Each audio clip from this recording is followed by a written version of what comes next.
नमस्कार दोस्तों, हम लेकर आ चुके हैं आप लोगों के लिए 20 मिनट में शाम की 50 ताज़ा और बड़ी खबरें हैं। बताएंगे दोस्तों, आखिरकार प्रधानमंत्री नरेंद्र मोदी के ऊपर तमिलनाडु से गरजे राहुल गांधी। कहा, मोदी जी दूसरों की थालियों में झांक रहे हैं लेकिन देश के असल मुद्दों को गायब कर रहे हैं। आखिरकार क्यों दोस्तों तेजस्वी यादव के घोषणा पत्र से पहले ही भाजपा में मच गई खलबली? क्यों आखिरकार अखिलेश यादव और संजय सिंह ने बीजेपी के ऊपर साधा निशाना? और कैसे दोस्तों बीजेपी के खिलाफ उतर गए दोस्तों बीजेपी के ही कई प्रत्याशी? जी हाँ, घमासान मच गया। तमाम मुद्दों पर बात, लेकिन उससे पहले अगर आपने अब तक हमारे चैनल को सब्सक्राइब नहीं किया है, जल्दी से कर लीजिए। पास में एक घंटी आएगी, इसको भी दबाइए ताकि हर वीडियो की अपडेट आप तक पहुंच पाए। दरअसल दोस्तों आपको बताते चले, प्रधानमंत्री नरेंद्र मोदी के ऊपर जमकर भड़कते हुए नजर आए दोस्तों राहुल गांधी। तो राहुल गांधी ने तमिलनाडु से गरजे हैं। राहुल गांधी ने कहा कि प्रधानमंत्री नरेंद्र मोदी दूसरों की थालियों में झांकना है कि क्या है, लेकिन देश के असल मुद्दे भुलाने की कोशिश हो रही है। राहुल ने कहा कि प्रधानमंत्री कभी भी देश के मुद्दों पर चुनाव नहीं लड़ते। जब भी कोई देश के असली मुद्दे उठाने लगता है जनता या तो बीजेपी उन मुद्दों को गायब करने की कोशिश करती है। बीजेपी चाहती है कि लोग देश के असल मुद्दे भूलकर बीजेपी को वोट दें। दरअसल दोस्तों सीधी सी बात यह है कि भारतीय जनता पार्टी के ऊपर आरोप लग रहा है कि प्रधानमंत्री लोगों के थालियों में झांकते फिर रहा है, कौन क्या खा रहा है। आप समझिए दोस्तों, क्या ये इम्पोर्टेंस रखता है कि फिलहाल तेजस्वी यादव ने मछली खाई, या इसने खाने में वो खाया, या इसने उसके घर जाकर जो है मटन बनाया? आप समझिए, ये मुद्दे मायने रखते हैं। ऐसे तो फिर अभी हज़ारों बीजेपी के नेता ऐसे हैं जो लड़कियों के साथ दोस्तों होटलों में पकड़े गए हैं। ऐसे हज़ारों बीजेपी के नेता हैं जिनके ऊपर रेप मर्डर जैसे क्राइम वो चल रहा है दोस्तों केस। लेकिन इन मुद्दों पर चर्चा नहीं होना चाहिए। चर्चा होना चाहिए दोस्तों देश में गरीबी, बेरोजगारी, महंगाई क्यों फैल रही है, इसकी चर्चा होनी चाहिए, राहुल गांधी ने कहा। लेकिन प्रधानमंत्री नरेंद्र मोदी देश को असल मुद्दों से भटकाने में लगे हुए हैं। और सीधी सी बात यह है कि राहुल गांधी ने ऐलान कर दिया है कि इस बार इंडिया गठबंधन की ही सरकार आने वाली है। राहुल ने कहा कि जनता को इस बार कितना ही भड़काएं ये लोग, जनता नहीं भड़कने वाली। उसे पता है कि देश के असली मुद्दे क्या हैं। आपको बताते चले दोस्तों, प्रधानमंत्री नरेंद्र मोदी को लगा बड़ा झटका। ममता बनर्जी ने बीजेपी को जमकर रगेड़ा। दरअसल आपको बताते चले, ममता बनर्जी ने कहा कि बीजेपी के एक नेता कहते हैं कि बंगाल खतरनाक हो गया है। दरअसल आपको बताते चले, बंगाल में से वो 2 लोग पकड़े गए हैं जिन लोगों ने दोस्तों बेंगलुरु कैफ़े में जो है यहाँ पर धमाका किया था। ममता बनर्जी ने कहा कि ये हमारी पुलिस की वजह से ही वो हो पाया है कि 2 दिन में हमने उन लोगों को ढूंढ निकाला। यही नहीं, ममता बनर्जी ने बीजेपी के ऊपर आरोप लगाते हुए कहा कि ये लोग कहते हैं कि बंगाल में वो फैल रहा है, ख़ास करके वो कराया जा रहा है, जंगल राज बनाया जा रहा है। लेकिन ममता बनर्जी ने कहा कि आपके तमाम राज्यों का क्या, जहाँ पर सबसे पहले नंबर पर उत्तर प्रदेश, राजस्थान, बिहार, तमाम जो बीजेपी के राज्य हैं वहाँ पर रेप या आए दिन मर्डर जैसी घटनाएं हो रही हैं, उसको लेकर ममता बनर्जी ने जमकर रगेड़ा और सीधा साफ कह दिया। आपको बताते चले दोस्तों, फिलहाल एक बार फिर से मच गया घमासान। तेजस्वी यादव के घोषणा पत्र से पहले ही बीजेपी में मची दरार। दरअसल आपको बताते चले, तेजस्वी यादव ने अपना घोषणा पत्र जारी करने वाले हैं, उससे पहले ही बीजेपी में डर का माहौल हो गया। तेजस्वी यादव ने बीजेपी को लपेटे में लेते हुए कहा था कि भारतीय जनता पार्टी सिर्फ जनता को मूर्ख बना रही है, देश के असली मुद्दों से गायब कर कर। तेजस्वी ने कहा था कि प्रधानमंत्री को मेरी थाली की बड़ी चिंता रहती है कि उसमें मैं क्या खा रहा हूँ। दरअसल तेजस्वी ने 2 दिन पहले एक वीडियो जारी किया था जिसमें तेजस्वी मछली खाते हुए नजर आ रहे थे, लेकिन अब प्रधानमंत्री अपने हर भाषण में उस मछली का जिक्र कर रहा है और राहुल गांधी का मटन बनाने का भी कर रहे हैं, जब वो लालू प्रसाद यादव के यहाँ बनाने गए थे। इसी को लेकर तेजस्वी ने जमकर भड़ास निकाली। तेजस्वी यादव ने कहा कि प्रधानमंत्री नरेंद्र मोदी असली मुद्दों से जनता को अच्छा भटकाते हैं, अब भाजपाइयों को कोई वोट देने वाला है नहीं। उन्होंने कहा कि अब तो बीजेपी के लोग ऊपर देख के वोट मांग रहे हैं। यही नहीं, तेजस्वी यादव ने जमकर भड़ास भी निकाली। आपको बताते चले दोस्तों, फिलहाल बढ़ गई हैं जो यहाँ पर दोस्तों इंडिया गठबंधन ने बढ़ाई एनडीए की मुश्किलें। इंडिया गठबंधन हुआ दोस्तों और भी ज़्यादा मजबूत। दरअसल आपको बताते चले, कल के स्टालिन से मिले राहुल गांधी। राहुल गांधी की जनसभा में भीड़ देखने लायक थी, पूरा हुजूम उमड़ पड़ा था। वैसे भी माना जाता है कि साउथ में कांग्रेस बहुत ज़्यादा मजबूत है और ऐसे में उसको हिला नहीं सकता कोई, क्योंकि अगर देखा जाए कर्नाटक, तेलंगाना और अब तमिलनाडु, वहाँ पर भी कांग्रेस अपना दबदबा बना रही है के स्टालिन के ज़रिए। तमिलनाडु में प्रचार करने पहुंची कांग्रेस अपनी 9 सीटों का, क्योंकि M.K. स्टालिन ने वहां पर जो सीटें हैं वहां की उसमें से 9 सीटें कांग्रेस को दी हैं। ऐसे में आपको बताते चले कल जमकर गरजते हुए नज़र भी आए राहुल गांधी, लेकिन जो राहुल गांधी की रैली में भीड़ थी वो देखने लायक थी, क्योंकि आपको बताते चले भीड़ का हुजूम उमड़े पड़ रहा था और साफ दिखाई दे रहा था कि फ़िलहाल सबसे पहला दावा तो बीजेपी का वहीं फेल हो गया था जब उसने कहा था कि हम 400 पार करेंगे, क्योंकि साउथ की सीटें बीजेपी को कहीं से नहीं मिलने वाली, तो बीजेपी खिसक कर आ जाती है 300 पर। बाकी राज्यों में कम से कम दोस्तों आप समझिए विपक्ष जो है 100 से ज़्यादा सीटें आराम से हासिल कर सकता है। तो ज़्यादा सीटें किसके पास आ रही हैं आप खुद आकलन लगा सकते हैं। ज़्यादा सीटें आ रही हैं खास करके इंडिया गठबंधन के साथ, क्योंकि सीधी सी बात है दोस्तों, साउथ में बीजेपी का कुछ भी दाल गलने वाली नहीं है। वही होने वाला है जो एक बार इंदिरा गांधी के साथ हुआ था। इंदिरा गांधी जब सत्ता से उतर गई थी तो वही जगह थी जहां से उन्होंने वापसी की थी, और एक बार फिर से कांग्रेस वहीं से वापसी करने वाली है, ये कयास लगाया जा रहा है, क्योंकि साउथ माना जाता है कांग्रेस के लिए संजीवनी का काम करता है हर बार जब वो कहीं ना कहीं चुनाव में मजबूत होना चाहता है। आपको बता दें चले दोस्तों, प्रधानमंत्री नरेंद्र मोदी के ऊपर जमकर भड़क के रहते हुए नजर आए लालू प्रसाद यादव। लालू प्रसाद यादव बोले अब प्रधानमंत्री नरेंद्र मोदी दूसरों के खाने भी चेक करने लग गए, देश के असली मुद्दों से लोगों को भटकाना बंद करो। दरअसल दोस्तों लालू प्रसाद यादव ने भी प्रधानमंत्री की चुटकी ले ली। उन्होंने कहा कि फ़िलहाल प्रधानमंत्री देख रहे हैं कौन किसके घर जाकर मटन बना रहा है और कौन जो है वो मछली खा रहा है। लालू प्रसाद यादव ने कहा कि अब बीजेपी के पास देश को असली मुद्दा बताने के लिए है ही नहीं, तो वो इन्हीं मुद्दों को उठाएगी। लालू प्रसाद यादव ने प्रधानमंत्री से कहा कि अगर आप में दम है तो लोगों को बताओ आपने 10 साल में कितना रोज़गार दिया, बेरोज़गारी और महंगाई कितनी कम की। उन्होंने कहा कि महंगाई लगातार बढ़ती चली जा रही है और ये महंगाई कम नहीं होने वाली। अगर उन्होंने कहा भाजपा की सरकार आई तो ये महंगाई दोगुनी हो जाएगी। और भी आप समझ सकते हैं, यही नहीं, लालू प्रसाद यादव ने ये भी सवाल उठाया कि जो लोग कहते थे कि 2014 में कि हम हर साल 2 करोड़ नौकरियां देंगे, उसका क्या हुआ। लालू प्रसाद यादव के इन बयानबाजियों से कहीं ना कहीं बीजेपी में खलबली मच गई है, क्योंकि लालू प्रसाद यादव के ये बयान बहुत वायरल हो रहे हैं। आपको बताते चले दोस्तों, फिलहाल लोकसभा चुनाव को लेकर दोस्तों मंडी विधानसभा सीट से कंगना खड़ी हैं, लेकिन आपको बताते चले अब कांग्रेस के प्रत्याशी विक्रमादित्य सिंह और कंगना रावत में भिड़ंत हो गई है। विक्रमादित्य सिंह ने कहा कि ग्लैमर से चुनाव नहीं जीता जा सकता, चुनाव जीता जा सकता है सिर्फ अपनी मेहनत से। दरअसल दोस्तों आपको बताते चले विक्रमादित्य सिंह ने कंगना रावत को जमकर लपेटे में ले लिया और कहा कि कंगना रावत बड़ी बड़ी बातें कर रही हैं, और उन्होंने कहा कि अमर्यादा भाषा का यूज़ किया जा रहा है यहाँ आकर। दरअसल कंगना रावत ने हिमाचल की मंडी में आकर कहा कि आपको पता है एक बड़ा पप्पू तो है ही, लेकिन एक छोटा पप्पू यहाँ भी रहता है। बड़ा पप्पू यानी राहुल गांधी और छोटा पप्पू यानी दोस्तों जो है यहाँ पर विक्रमादित्य सिंह को उन्होंने बता दिया, जिसको लेकर विक्रमादित्य सिंह ने कहा कि ऐसी शैली भाषा का यूज़ हम नहीं करते। और दोस्तों कंगना भड़क क्यों रही हैं कि उनके ऊपर कांग्रेस ने यह आरोप लगाया कि उन्होंने मांस खाया, जबकि दोस्तों ये सच्चाई है। खुद कंगना रावत ने अपना दोस्तों फ़ोटो शेयर किया थाली का, उस थाली में उन्होंने लिखा कि आज मैंने लाल मांस खाया, यहाँ का लाल मांस बहुत ही स्वादिष्ट था, तमाम चीज़ें उन्होंने लिखी थी, लेकिन अब खुद के किए हुए पोस्ट से मुकर रही हैं। दरअसल दोस्तों ये उन्हीं लोगों में से हैं जो लोग बीजेपी के लोग बड़ी बड़ी बातें तो करते हैं, लेकिन खुद दोस्तों कमरे में छुपकर मटन खाते हैं और चिकन खाते हैं, क्योंकि भारतीय जनता पार्टी ने खुद दोस्तों यहाँ पर कहा था कि हम बीफ खिलाएंगे आपको ताज़ा, आप हमें जिताइए। वो तमाम राज्यों में बीजेपी इसी तरीके की चीज़ें करती है, सिर्फ वो ये दिखावा करती है कि हम हिंदुत्ववादी हैं दोस्तों।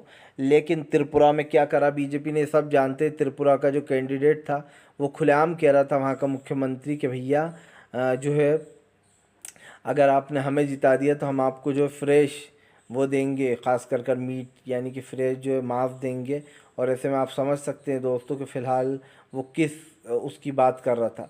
ऐसे में गऊ मांस की बात कर रहा था वो दोस्तों, और ऐसे में आप समझ सकते हैं कि फ़िलहाल अब कौन जनता को धोखा दे रहा है। आपको बताते चले दोस्तों, भारतीय जनता पार्टी के ऊपर जमकर भड़कते हुए नजर आए संजय रावत और उद्धव ठाकरे चढ़े लोकल ट्रेन में, जनता उन्हें देखकर हुजूम उमड़ पड़ा। दरअसल आपको बताते चले दोस्तों, फिलहाल उद्धव ठाकरे और संजय रावत दोनों ही खास करके इंडिया गठबंधन को रिप्रेजेंट करने में लगे।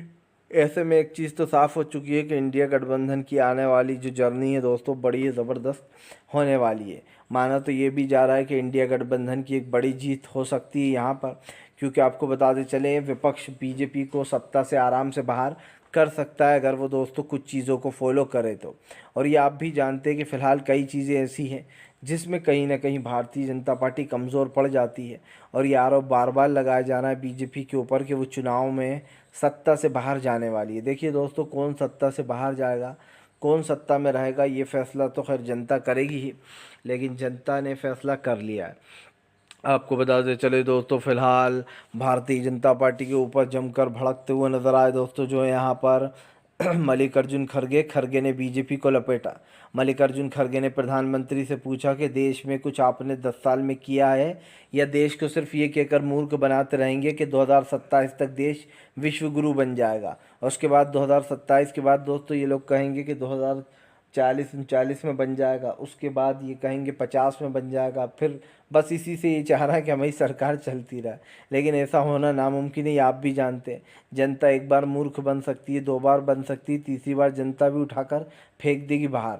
सीधी सी बात ये है दोस्तों, जनता को कोई मूर्ख बना नहीं सकता है। जो लोग ये बहानेबाजियां कर रहे हैं, जिस तरीके की बातें कर रहे हैं, उसमें कहीं ना कहीं बीजेपी घिरती हुई नज़र आ रही है, क्योंकि एक चीज़ साफ़ हो चुकी है कि देश का भाईचारा और प्यार मोहब्बत ख़त्म नहीं हो सकता, ना ही लोकतंत्र को ख़त्म किया जा सकता है।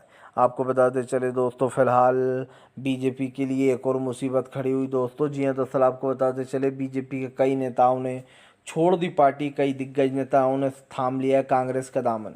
दरअसल दोस्तों ऐसा लग रहा है चुनाव से पहले दल बदल का खेल जारी है, जहाँ पर भारतीय जनता पार्टी को लपेटे में ले लिया तमाम विपक्ष के नेताओं ने। सीधी सी बात है कि इस वक्त विपक्ष के दिमाग में सिर्फ एक ही चीज़ चल रही है, वो किसी भी तरीके से बीजेपी को सत्ता से बाहर करना चाहता है। और इसका सबसे बड़ा रीज़न ये है, सच पूछिए तो, कि वाकई में लोकतंत्र देश का ख़तरे में है। देखिए, ये हम इसलिए कह रहे हैं कि तमाम विपक्ष के चुने हुए मुख्यमंत्रियों को एक एक कर जेल में डालना, अगर वो इनकी बात मानने से इनकार कर दें तो उनके पीछे सीबीआई और ईडी को छोड़ देना, और उनको इतना परेशान करना कि या तो वो बीजेपी ज्वाइन कर लें, या फिर दोस्तों वो लोग जो है अपना इस्तीफ़ा ही दे दें, या फिर वो पैसे में बिक जाए। 3 चीज़ें होती हैं। लेकिन दोस्तों ज़्यादातर लोग जो अपना दल बदल कर लेते हैं, उनको 2 ऑफ़र दिया जाता है, पैसा विद जो है छुटकारा ईडी सीबीआई के केस से। और ऐसा हम इसलिए कह रहे हैं कि अभी हाल ही में हमने देखा कैसे अजीत पवार का एक केस ईडी ने वापस ले लिया, जैसे अजीत पवार बीजेपी में शामिल हुए। इसका सबसे बड़ा रीज़न क्या है दोस्तों? कोई ऐसा तो है नहीं कि ये लोग संत आदमी हैं। इसका सबसे बड़ा रीज़न यही था दोस्तों कि फ़िलहाल भारतीय जनता पार्टी उन लोगों को आराम से कहीं ना कहीं रिलीज़ कर देती है जिन लोगों के ऊपर वो खुद ही बड़े आरोप लगाती है। खुद प्रधानमंत्री बड़ी बड़ी सभाओं में बड़े बड़े भाषण देते हैं कि इन लोगों ने इतने का भ्रष्टाचार किया, इन भ्रष्टाचारियों को छोड़ूंगा नहीं। दूसरे ही दिन उन भ्रष्टाचारियों को अपनी गोद में बिठाकर सहलाने लगते हैं। तो सवाल तो उठेगा, इस देश का प्रधानमंत्री मजाक कर रहा है या फिर सच बोल रहा है? ये कैसे लोगों को पता चलेगा? और वो लोग जानने की कोशिश कर रहे हैं। लेकिन एक चीज़ तो साफ़ हो चुकी है भैया कि ये सरकार पर अब कोई भी भरोसा नहीं करता, क्योंकि इसने जो 10 साल में जुमलेबाजी की है, वो जुमलेबाजी से दोस्तों देश अवगत है। सबको पता है कि फ़िलहाल ये जुमलेबाजी किसने की थी, और 2014 के बाद से ही ये जुमलेबाजी पर देश चल रहा है। 2 करोड़ नौकरियां दे दूंगा, हर साल जो है 2 करोड़ नौकरी मिलेंगी, गरीबी दूर कर दूंगा, बेरोज़गारी दूर हो जाएगी, मोदी जी आने वाले हैं, अच्छे दिन लाने वाले हैं। ये तमाम भाषण दिए गए, लेकिन ये भाषण सिर्फ भाषण बनकर रह गए। उस दौरान मुझे आज भी याद है कि प्रधानमंत्री का खूब प्रचार प्रसार करा गया था, उनको खूब बड़े पैमाने पर लॉन्च किया गया था कि प्रधानमंत्री आने वाले हैं, लोगों का अब नसीब बदलेगा। लेकिन सच्चाई क्या हुई दोस्तों? नरेंद्र मोदी के आने के बाद उल्टा हमारे देश की अर्थव्यवस्था चौपट होती चली गई। डीमोनेटाइजेशन यानी कि नोटबंदी के बाद देश में और गरीबी छा गई। खास करके जो लोग दोस्तों मिडिल क्लास थे वो और नीचे खिसक गए। अब आप समझ सकते हैं कि देश में किस तरीके की राजनीति की गई बीजेपी द्वारा। आपको बताते चले दोस्तों, आम आदमी पार्टी का बीजेपी के ऊपर बड़ा हमला। कहा दिल्ली में राष्ट्रपति शासन लाना चाहती है भारतीय जनता पार्टी, और इसी राष्ट्रपति शासन को लेकर जमकर भड़क गए हैं दोस्तों विपक्ष के नेता। दरअसल आपको बताते चले दिल्ली की सरकार गिराने की कोशिश की जा रही है। अब जब गिराने से बचे नहीं तो यहाँ पर राष्ट्रपति शासन लगाने की भी गुहार लगाई जा रही है। आतिशी ने दावा किया है कि बीजेपी बहुत जल्दी यहाँ पर राष्ट्रपति शासन लगाने वाली है। इस चीज़ का उन्होंने पहले ही खुलासा कर दिया है। देखिए, राष्ट्रपति शासन कोई लगा नहीं सकता है, दिल्ली में दोस्तों इतना बीजेपी के अंदर दम नहीं है, सीधी सी बात है। क्योंकि जाहिर सी बात है, राष्ट्रपति लगाना कोई छोटा मोटी बात नहीं है। और राष्ट्रपति शासन क्यों लगेगा, जबकि दोस्तों तमाम चीज़ें अरविंद केजरीवाल की हैं, 60 सांसद उनके खुद के हैं। तो आप समझ सकते हैं पूर्ण बहुमत वाली सरकार है, वरना वहाँ पर भी कब का बीजेपी ने खेल दिखा दिया होता। आपको बता दें चले दोस्तों, फिलहाल जयंत चौधरी को जमकर किसानों ने दौड़ा दिया। जयंत चौधरी के प्रत्याशी को दोस्तों वोट नहीं मिलने वाला। दरअसल आपको बता दें चले दोस्तों, जयंत चौधरी बीजेपी में चले तो गए, लेकिन वो ये भूल गए कि बीजेपी किसान विरोधी है और जयंत चौधरी टोटल किसानों से ही वोट की उम्मीद रखते हैं। लेकिन आपको बताते चलें, जयंत चौधरी की मुश्किलें बढ़ने वाली हैं, क्योंकि किसानों ने ऐलान कर दिया है कि वो किसी भी हाल में आरएलडी को सपोर्ट नहीं करेंगे। वो आरएलडी को सिर्फ इसलिए सपोर्ट करते थे क्योंकि वो बीजेपी के खिलाफ लड़ती थी, लेकिन अब वो खुद ही बीजेपी की गोद में जाकर बैठ गए जयंत चौधरी, तो अब आरएलडी को कोई सपोर्ट नहीं मिलने वाला। इधर दूसरी तरफ दोस्तों, बीजेपी का मकसद सिर्फ सीटें जीतना नहीं है, उसको पता है कि आरएलडी सीटें ना भी जीत पाई तो वो एक काम करेगी, और वो है वोट काटने का। क्योंकि जयंत चौधरी को उतारा इसलिए गया है कि अब वो इंडिया गठबंधन के वोट काटने का काम करे, जो भी थोड़े बहुत मिलेंगे उन्हें। लेकिन सीधी सी बात ये प्लानिंग बीजेपी की बहुत लंबे समय से चल रही थी, जिस पर उसने अंजाम दे दिया। याद है आपको, एक बार गृह मंत्री अमित शाह ने कहा था कि जयंत चौधरी जी आपको हमारे पास आ जाना चाहिए, हमारे पास ही आपका सही रास्ता है, और उनको ऊपर बुला लिया था। तो अब चीज़ें तो जाहिर सी बात है पलटती जानी है। लेकिन एक चीज़ ये भी साफ हो चुकी है कि फ़िलहाल भारतीय जनता पार्टी को लेकर विपक्ष के नेताओं के दिमाग में जो चीज़ें चल रही हैं, वो साफ़ है कि फ़िलहाल या तो लोकतंत्र बचेगा या फिर दोस्तों बीजेपी को सत्ता से जाना ही होगा। फ़िलहाल ये तो साफ़ हो चुका है कि आने वाले समय में देश का लोकतंत्र बचाने के लिए विपक्ष कुछ ज़रूर करेगा। आपको बता दें चले दोस्तों, फिलहाल एक बार फिर से राहुल गांधी की रैली में उमड़ा जन सैलाब, राहुल भीड़ देखकर हुए गदगद। दरअसल आपको बता दें चले, राहुल गांधी की रैलियां दोस्तों बहुत ज़बरदस्त होती हैं। जो लोग राहुल गांधी को सपोर्ट करते हैं वो उनके लिए कुछ भी कर सकते हैं। ऐसे में राहुल गांधी की रैली में जन सैलाब उमड़ पड़ा। जब राहुल गांधी ने देखा कि उनकी रैली में दोस्तों जनता उनके साथ है, ये देखकर राहुल गांधी को बहुत ही अच्छा लगा। सीधी सी बात है, राहुल गांधी इस देश के एक ऐसे नेता है दोस्तों जिनको न सिर्फ जनता सपोर्ट करती है, बल्कि राहुल गांधी को दोस्तों लोगों का प्यार भी बहुत मिलता है। यही कारण है जो एक बार फिर से राहुल गांधी बीजेपी के ऊपर हमलावर होते हुए नजर आए। राहुल गांधी ने साफ कहा कि फ़िलहाल वो देश के खास करके बिगड़ते हुए लोकतंत्र को बचाने का काम कर रहे हैं। उन्होंने कहा कि ये फिर सिर्फ एक चुनाव नहीं है, ये देश की विचारधारा की बात है। ये बाबा साहब अम्बेडकर का लिखा हुआ जो संविधान था, जिसे बीजेपी बदलना चाह रही है, वो ऐसा होने नहीं देंगे। राहुल गांधी ने दावा किया है कि बीजेपी सिर्फ 400 सीट इसलिए जीतना चाहती है क्योंकि वो बाबा साहब अम्बेडकर के लिखे हुए संविधान को बदल दे, और ये संविधान हम बदलने नहीं देंगे। राहुल गांधी के ये दावे दोस्तों ऐसे वक्त में आए हैं जब बीजेपी के नेता संविधान बदलने की बात कर रहा है, और ये बात सच पूछिए तो शायद बीजेपी के मन में ये बात चल भी रही है कि वो देश का संविधान ही बदल डाले। इससे पहले भी आपको याद होगा कई बार भारतीय जनता पार्टी के ऊपर ऐसे आरोप लग चुके हैं, क्योंकि वो आए दिन कभी इंडिया के नाम को भारत नाम करने का बोलती है, जबकि दोस्तों इंडिया और भारत का मतलब एक ही है। लेकिन बीजेपी के ख़ास करके फितूरी दिमाग में क्या कब चल जाए ये कोई नहीं बता सकता। आपको बताते चले दोस्तों, फिलहाल इंडिया गठबंधन की होगी एक और बड़ी रैली। चुनाव से पहले दोस्तों इंडिया गठबंधन करने जा रहा है अपनी एक और बड़ी रैली। दरअसल आपको बताते चले, बताया जा रहा है चुनाव से पहले एक बार फिर से इंडिया गठबंधन एक साथ आकर जनता से अपील करेगा। आपको बताते चले, पहले चरण के चुनाव से 3 दिन पहले ईवीएम पर भी सुनवाई होना है। दरअसल विपक्ष ने कहा था कि 100% अलग वो पर्चियों की गिनती होना चाहिए वीवीपैट की, जिसको खास करके जो वहीं बॉक्स में पर्ची गिर जाती है उस पर्ची को बॉक्स से बाहर देना चाहिए हाथ में, ताकि दोस्तों उस पर्ची को एक बॉक्स में डाला जा सके और उसकी गिनती हो सके। और दोस्तों इसमें कुछ गलत भी नहीं है, ईवीएम भी नहीं हटानी पड़ेगी। अगर ईवीएम हटाने की बात है तो भाई अगर कोई वोटर वोट डाल रहा है तो कम से कम उसको इतना अधिकार होना चाहिए कि उसकी जो पर्ची है दोस्तों वो उसके हाथ में दी जाए। और आप समझ सकते हैं दोस्तों कि फ़िलहाल इस वक्त देश में चल क्या रहा है। पर्चियों को की घपलेबाजियाँ की जा रही हैं, ईवीएम को बिगाड़ा जा रहा है, और ये एक ईवीएम का मादा नहीं है, इन तमाम चीज़ों पर ऐसी चीज़ें की जा रही हैं। तो अब हमें एक चीज़ तो साफ हो